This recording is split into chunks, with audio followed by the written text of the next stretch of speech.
Thank you, Sabrena. I've been giving a lot of thought to just the talk today. I'm going to be talking about trust in a little bit, but before we get to that, I was also giving a lot of thought to this idea of having it your way. And it just seems that in the world that we live in today, a lot of the dynamics that we experience are the result of people wanting it their way. And the more that we want it our way, it seems the farther and farther we drive each other apart. Just think for a moment, just in your own life and experience, how your life would be, truly how it would be, if you got your way in every single aspect of your life. How would that affect the people around you? And ultimately, how would that affect your own life? I have learned in my life, and I'm sure you have learned in many ways yourself, that happiness is not about getting our own way. Satisfaction is not about getting our own way.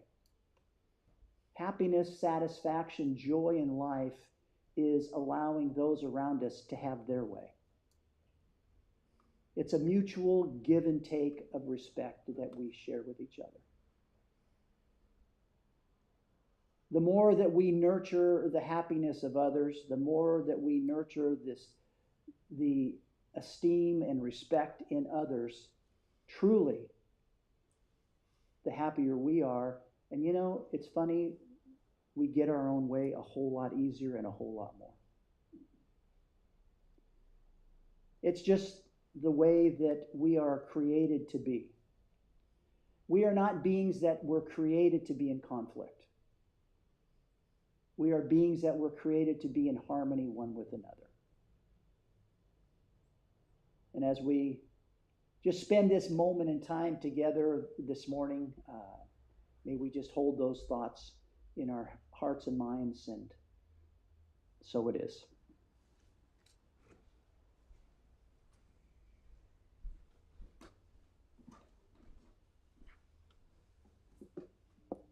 Good morning. I'm still scribbling notes on what I'm going to talk about.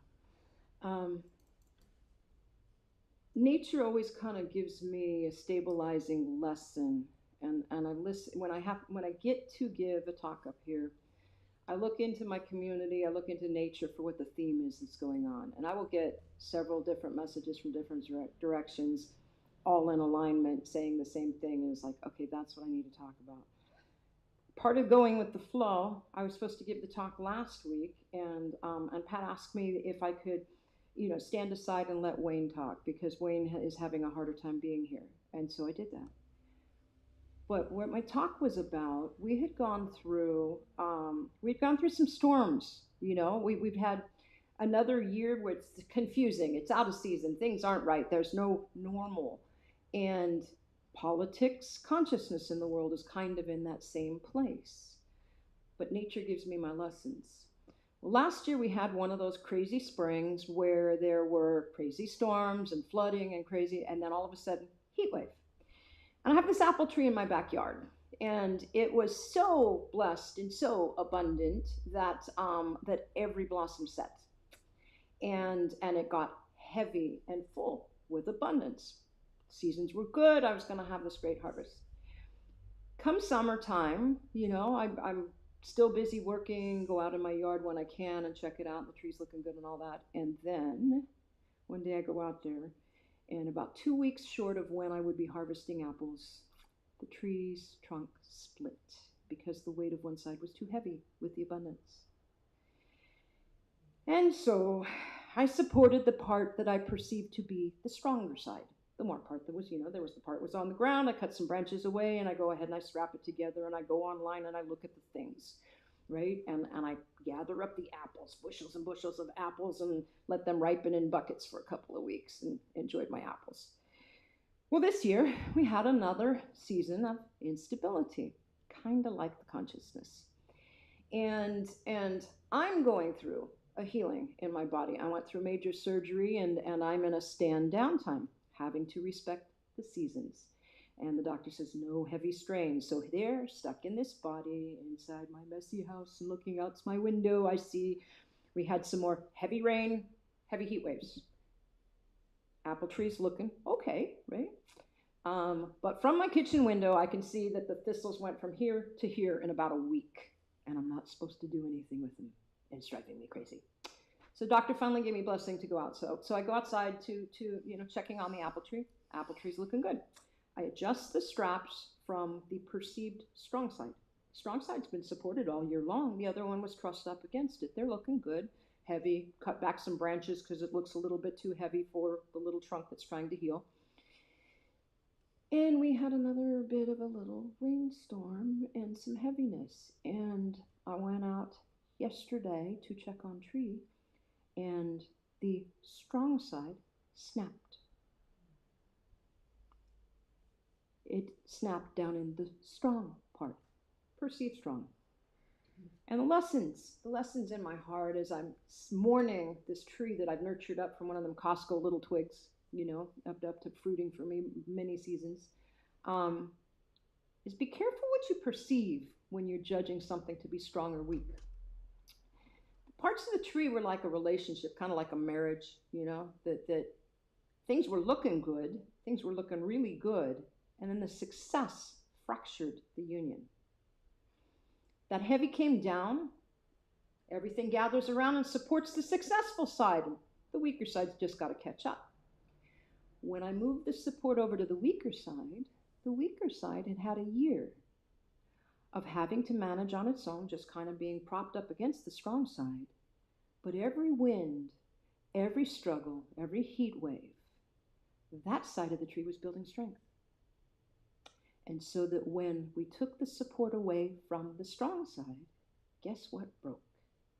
And isn't that how in life, oftentimes when we're far too successful and it's looking too good, that all of that overabundance is the very thing that breaks it down?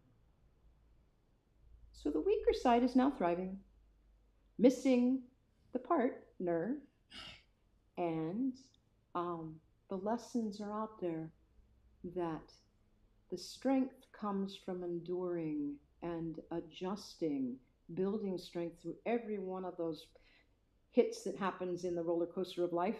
The stormy days, the sunny days, the wind storms, the weight of a rainstorm that puts weight on limbs that are full of leaves out of season. The tree is made to hold weight, but it sheds those leaves in the wintertime when the rain comes and makes it heavy. That's nature. We can take some lessons from that, build our strength over time. My doctor's orders were that I'm not supposed to go out and run a marathon and no heavy lifting. Yes, I can begin to do things, but that means the marathoner gets on the treadmill for 10 minutes, not runs 26 miles.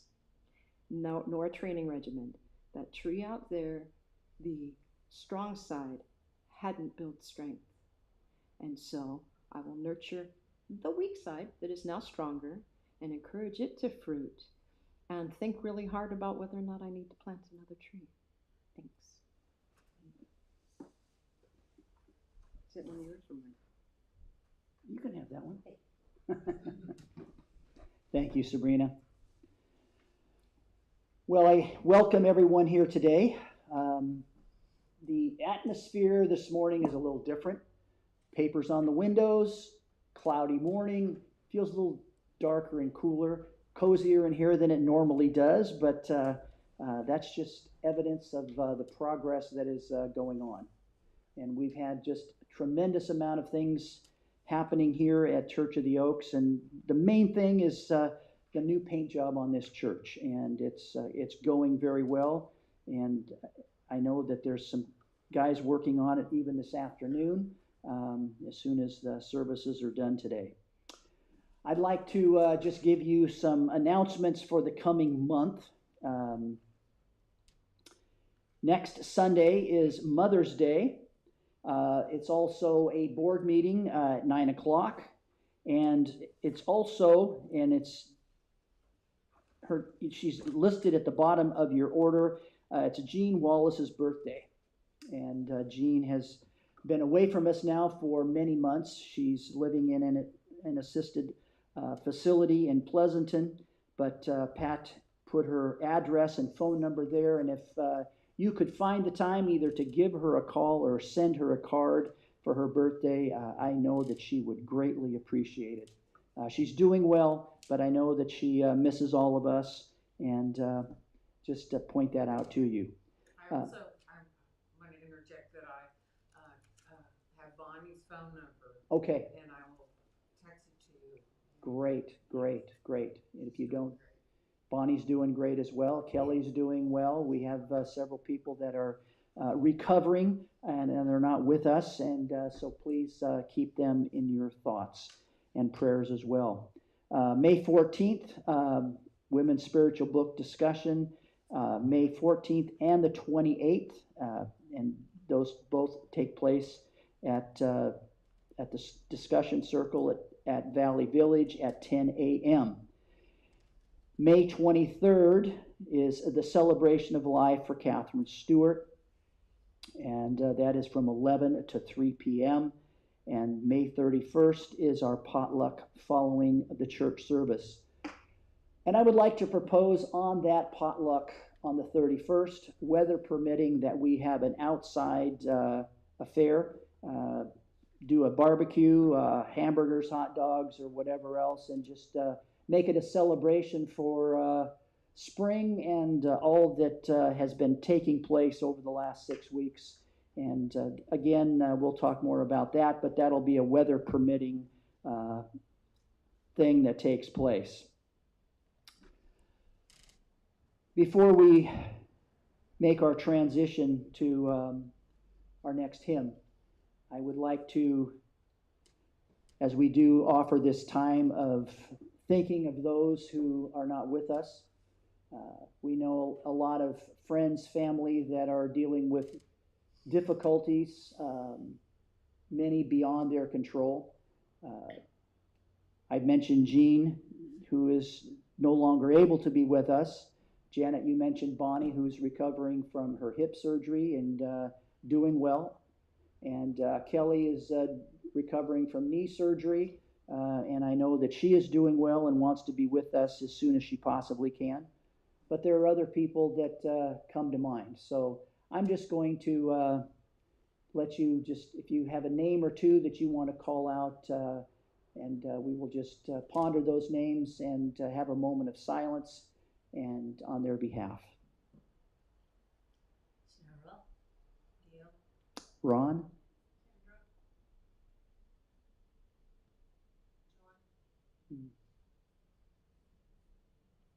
Dale.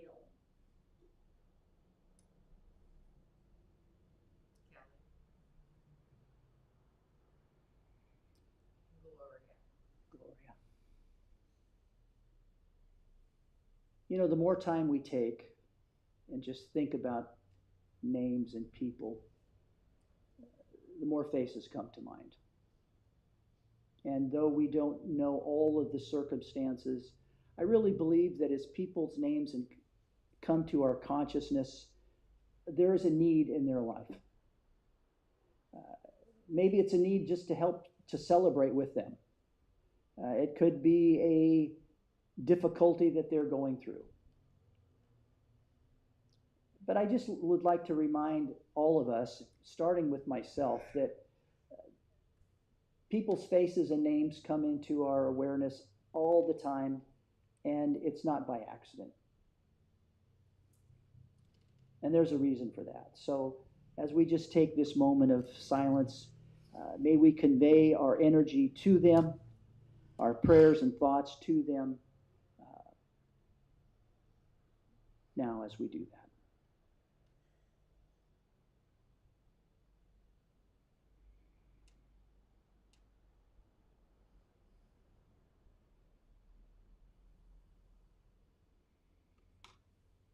Spirit, may your energy energize, enlighten, and encourage those that we have brought to mind this morning.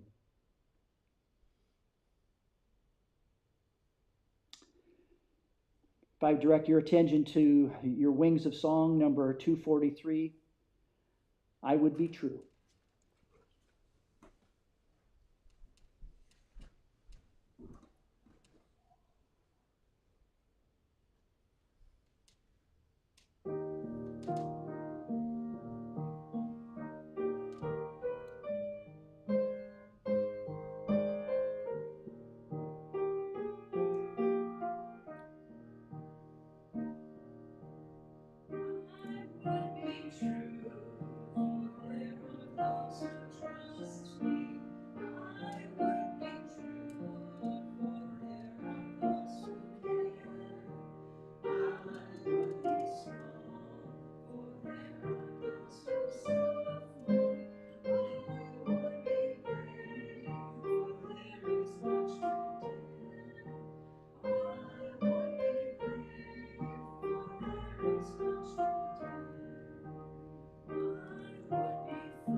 Well, we have two visitors with us, John and Kat. And John and Kat, I just want you to be prepared now, because one of the things that we do every Sunday at Church of the Oaks is we have a time of greeting and each other. And so we all, those of us that are here this morning, know exactly what's going on, but please stand and give everyone, take the opportunity to give each other Church of the Oaks welcome and greeting this morning.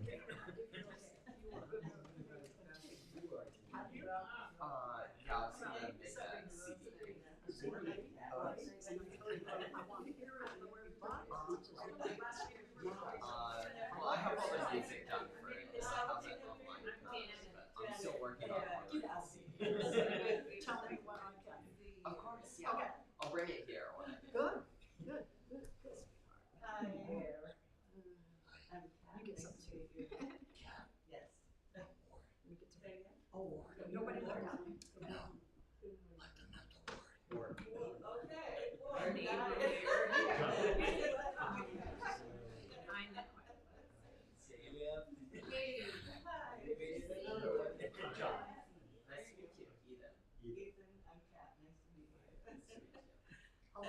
Hello again. I'm leaving. Sorry to remember everyone's name. I probably won't remember. That's all right. But remember, it's all right.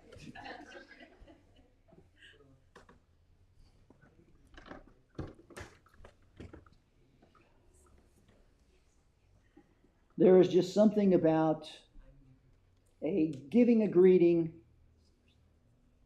each and every week that has a significant place as we gather and celebrate here at Church of the Oaks. If I could direct your attention to your order of service, our celebrating of abundance, may we read that together.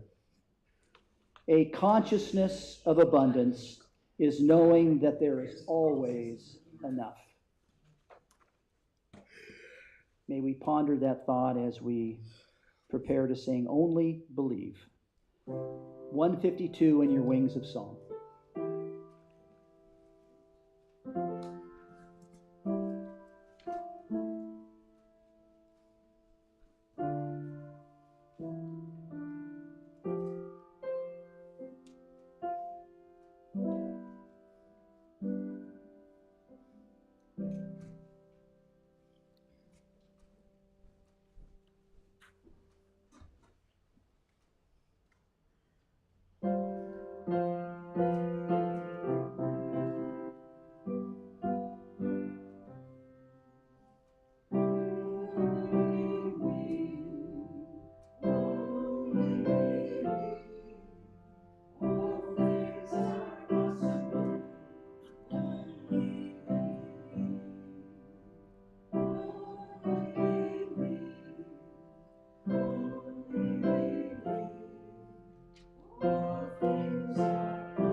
Good morning.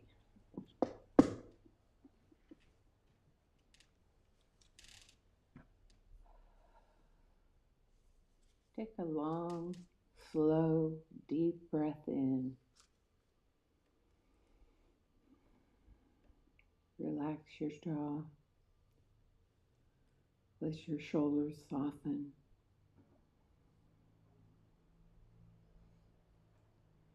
Feel your tension melt away as you gradually relax deeper with each breath.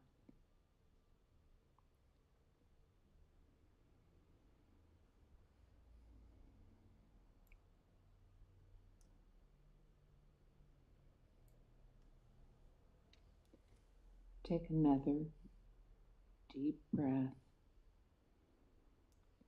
Continue to breathe deeply and gently as you bring your awareness to the top of your head.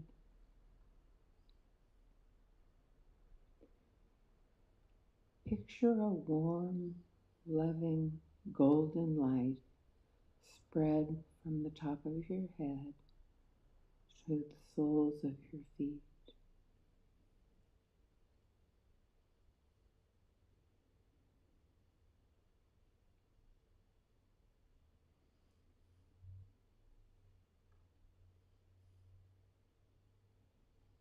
Feel your muscles relax as the light washes over you, surrounding and protecting you.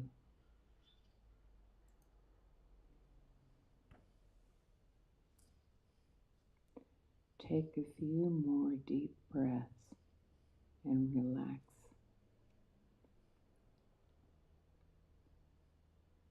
In this safe, relaxed state, reflect on all the things you're grateful for. Loved ones, breath in your lungs, sunshine, fresh air, the tasty dinner you had last night.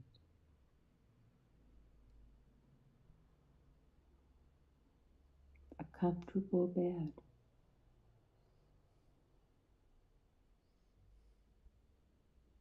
a compliment,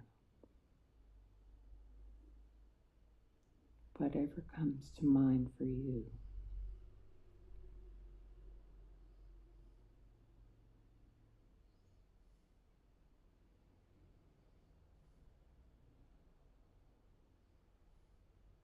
As each object of gratitude appears, visualize yourself saying thank you to each thing. Picture the person you are grateful for standing in front of you and tell them how grateful you are for them and why.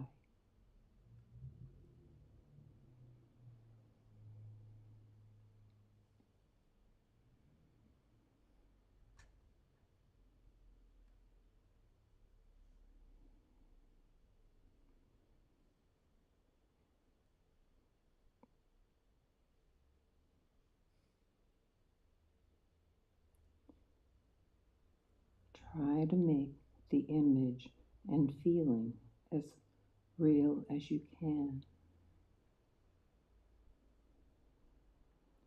Take a few deep breaths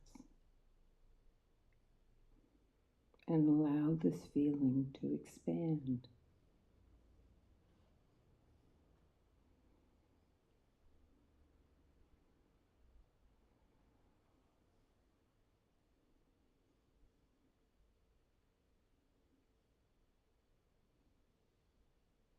Enjoy the pleasant feeling gratitude gives you.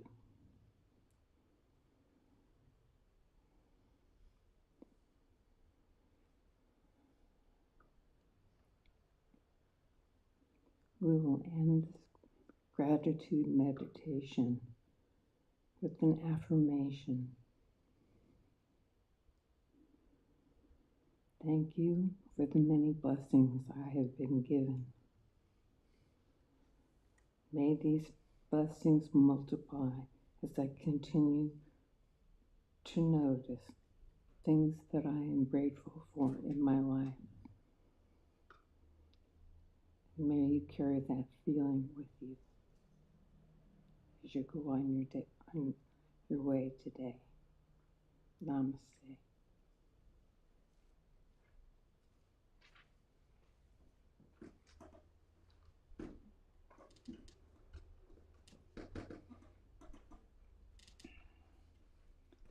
Janet, thank you.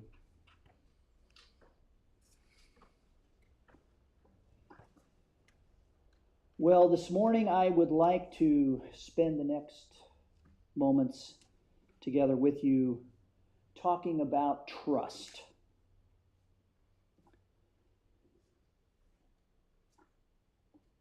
Ray Kurzweil, who I don't know him personally, but I do know that he's the director of engineering at Google. So I'm assuming that to get that position, he had to study hard, go to school a long time, get a few breaks in life. And he's pretty much in the know of technology that and where it's headed. But he made this claim that the 21st century will be equivalent to 20,000 years of progress. It's just hard for me to get my mind around what that means. Evolution or evolutionary science has taught us or is confirming that as our planet goes through evolution cycles, each cycle of evolution or each new phase becomes more complex and it moves faster. Complexity, diversity, uniqueness, and speed.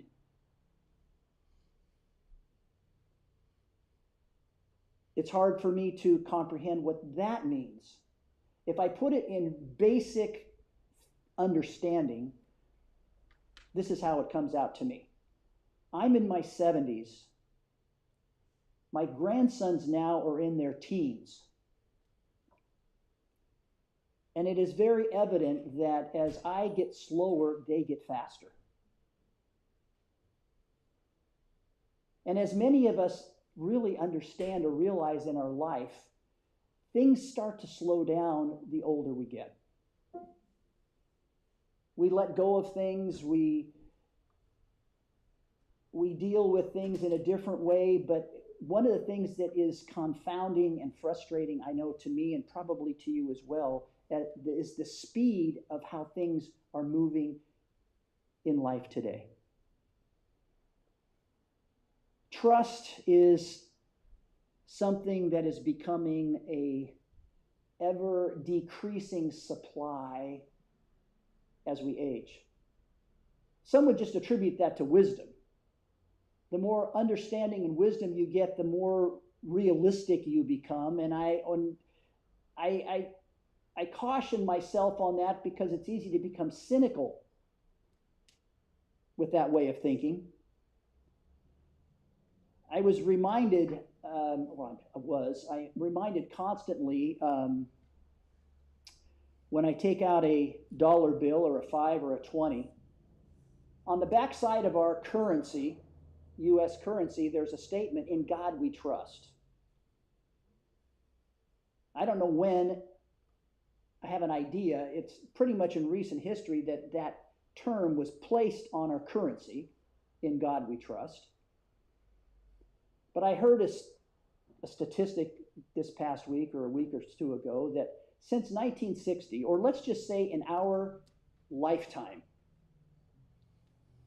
the value of the dollar that we carry around or use as currency has decreased 85% from 1960 to today.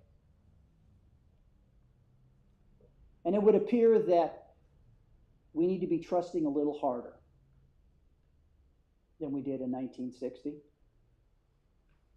if we're putting our trust in material things or in many things that we hold true to, it just seems to be eroding. You know, a newborn infant, when it's born, is completely trusting. As that child grows into preschool age, they begin to experience consequences and they develop instincts. Hot hurts. If I fall down, I scrape myself. If I scream loud enough, somebody's going to give in and give me what I want. We instinctively develop habits. As children, we are taught to trust those over us. What they say is true. As adolescents, we have challenged all those things that we were taught and trust. It's a natural part of our social, emotional evolution. And as adults, our trust is rooted in the beliefs that we have developed over our developmental years. Approximately 5,000 years ago, a shift or a breakthrough in human consciousness happened. And I'm saying approximating 5,000 years ago. But during that period of time, all the great religions that we know today, and many that we're not aware of, began to develop and came on the scene during this period. And it would appear, with all the things that are going on and things that are seemingly coming apart, whether it's the economy, whether it's global politics, whether it's climate change, there are just so many things, it appears, that I can see, that are in this transition, this upheaval, this shift, that we might conclude that we are on the precipice of another shift.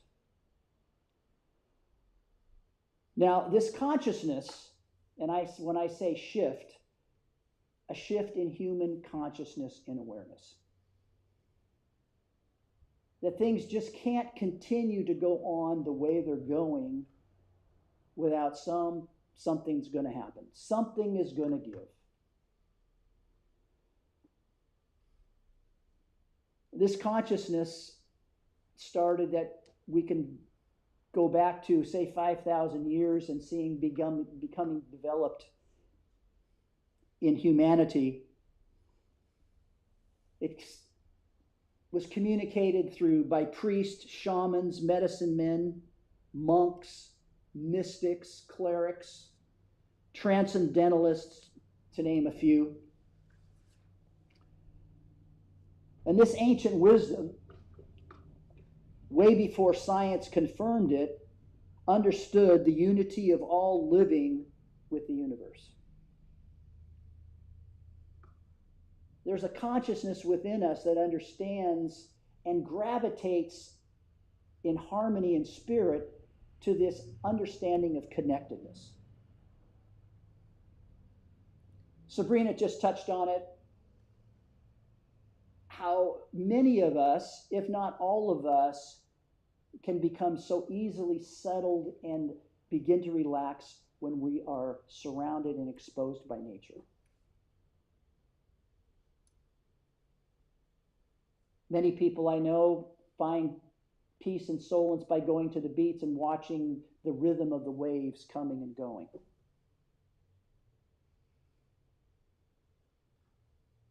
These things are part of who we are.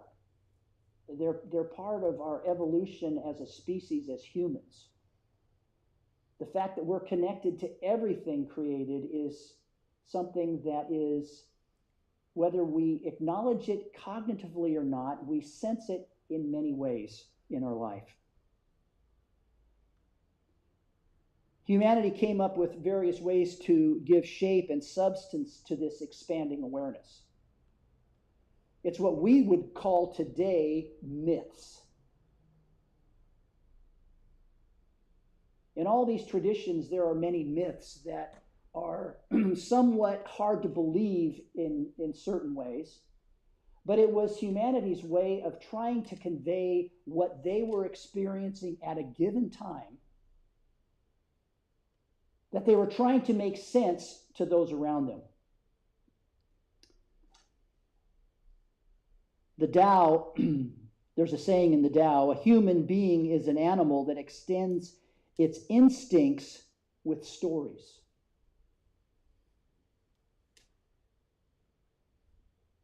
The human being has natural instincts that don't always conform with the teachings that they hear around them, but they're instinctive. And even in science today, we find that it is so much easier to communicate even scientific truth if we can associate it with a story. That we can communicate it in such a way that connects with the experience of those that we are trying to communicate to. And all of us have a story. All of us share a story with many others. But these ancients believed that ultimately one must put their trust not in yourself, but in something larger. It could have been the Great Spirit, the no self, God. But it was something that was beyond them. The ancient Hebrews had a proverb. And it went something like this: trust in the unspoken one with all your heart. Do not lean on your own understanding. In all your ways, acknowledge the unspoken one or God, and she will make your path straight.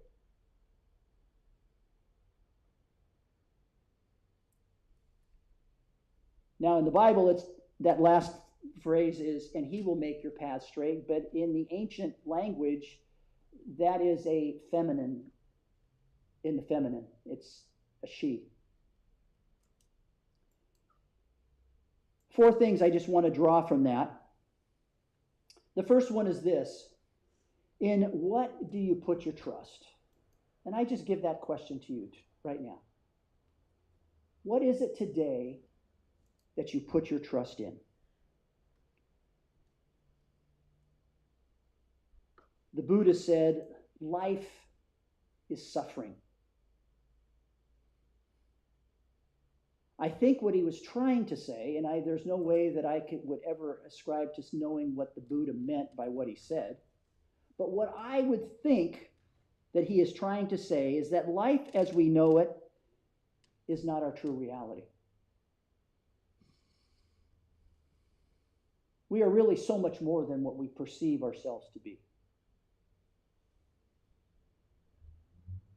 We gather on a Sunday at Church of the Oaks like so many thousands of people gather in churches and synagogues and in places of worship all over the world on any given Sunday or any given day of the week, acknowledging that there is something in us, beyond us, that we are something more than we really are. It's an instinct. It's an awareness. And we all try to express that reality in different ways. We try to affirm it, to confirm it in different ways.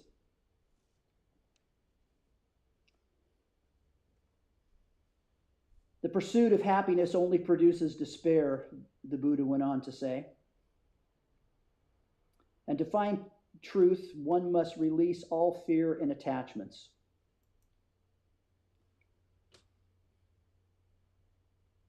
Like the value of our dollar, things that we trust in this world are on diminishing return. There is nothing that we have, there is nothing that we possess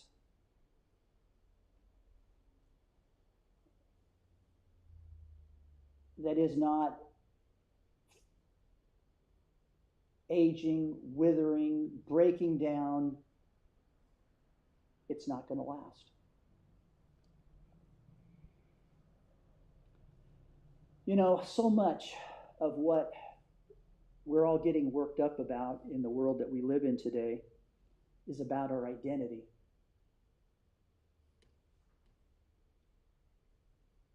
It's about our security.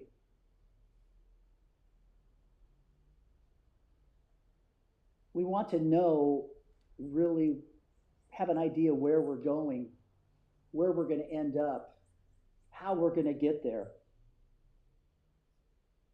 You know, maybe democracy has a shelf life.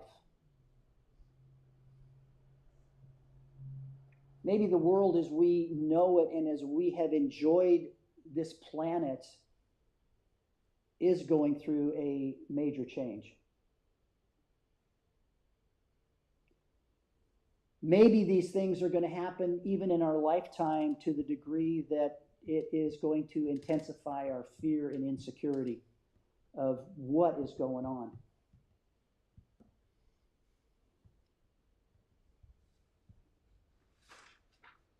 Second thing that proverb brings out is we can try to lean on our own understanding. We can try to figure it out. We can try to make sense of it all. It seems through our entire life that we have been told what to believe. That going off the rails a little bit and going on your own emotions and intuition, your gut, is not always encouraged. It's not always supported. And I'm not saying that we can't come up with some crazy ideas and that there are not a lot of crazy ideas out there.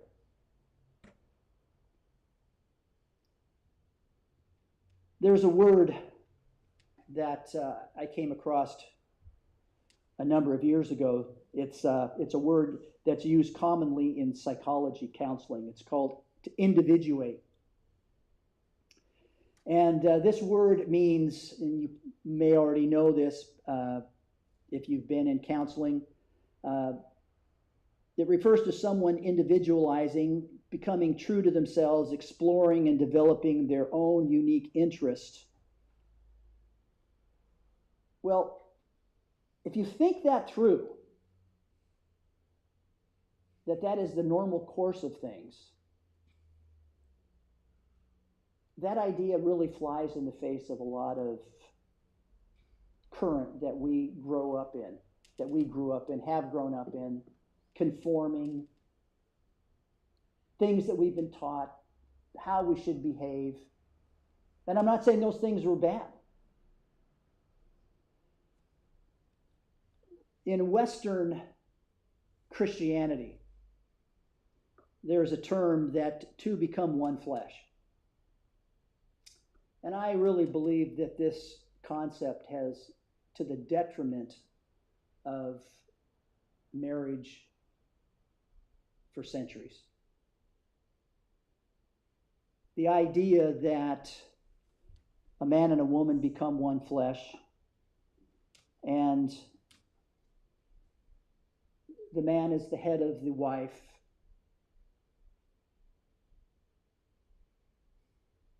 and that's supposed to work. And we realize it really doesn't. Whether we approach our relationships spiritually or non-spiritually,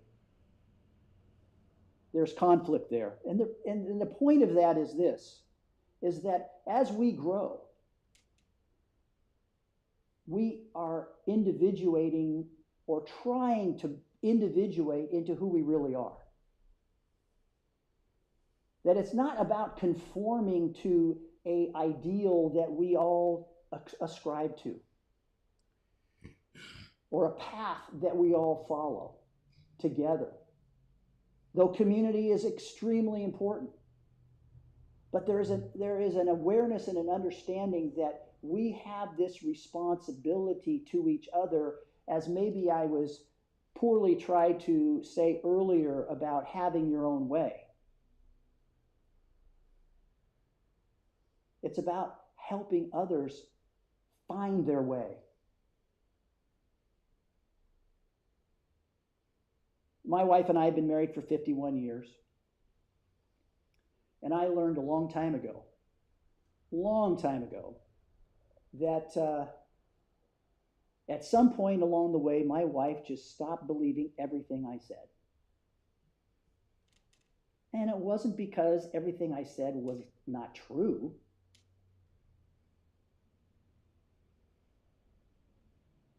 Not totally, anyway. But she just started to question on her own. And then, she got to the point where she had different opinions on things, and she always has had great opinions on things. And I had to acknowledge that there's probably a long period of time, too long as a matter of fact, that I didn't value enough the input that she gave in many things. And I always knew the value of what she was giving me was significant because it would always irritate me. It would always irritate me that she could come to a conclusion so fast that it took me a while to figure out.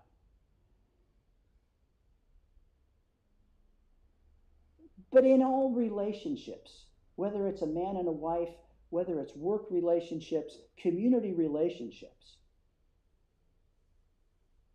it helps to understand that we are all people that are becoming or trying to become and find really who we are. And the world makes it so difficult for us to do that. Lean not under our own understanding. It's not about belief.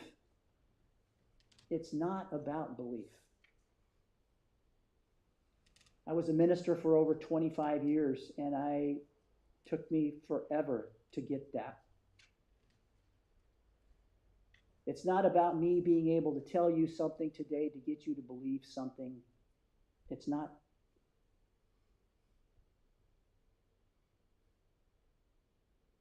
The great teachers, Jesus Christ, did not come to tell people what to believe. There have been people on this planet at given times in human history that have helped humanity expand their consciousness and awareness, to teach us how to be human.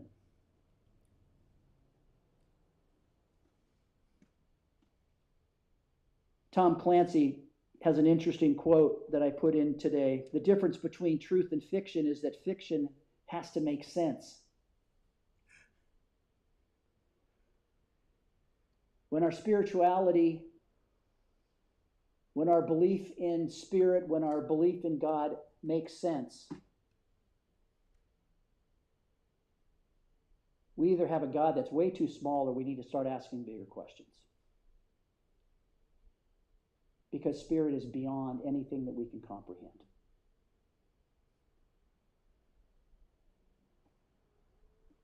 In all your ways, acknowledge the unspoken one.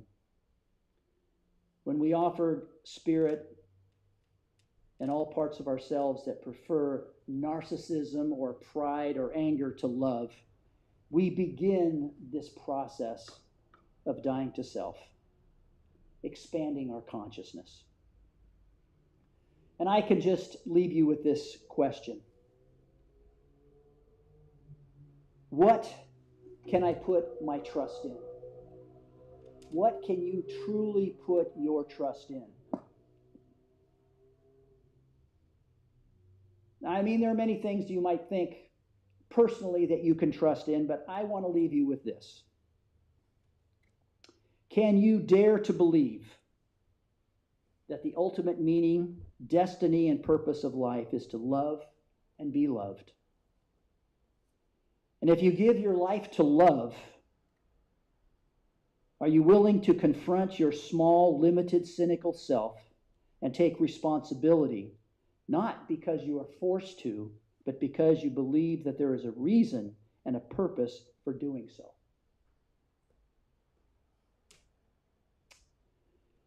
What can I put my trust in? I can put my trust in you, my fellow human beings. I can put my trust in you because I trust that the divine Spirit is working in you. And every moment, whether it's a harmonious one or a moment of tension or even conflict, if I acknowledge in those moments that what is taking place is a working of the Spirit in you and in me, directing us and exposing us and helping us to see our true selves, I can trust in that process. Even if we're going in different directions. Church of the Oaks, we have no definitive, defined theology or belief. We hold here that we are on this path and journey of spirit, and we don't always look like we're going in the same direction. But we do acknowledge that we can come together and affirm the Spirit working in us, directing us, and we can be a light and an encouragement to each other on that path. And so it is.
There you go, John. You caught on quick.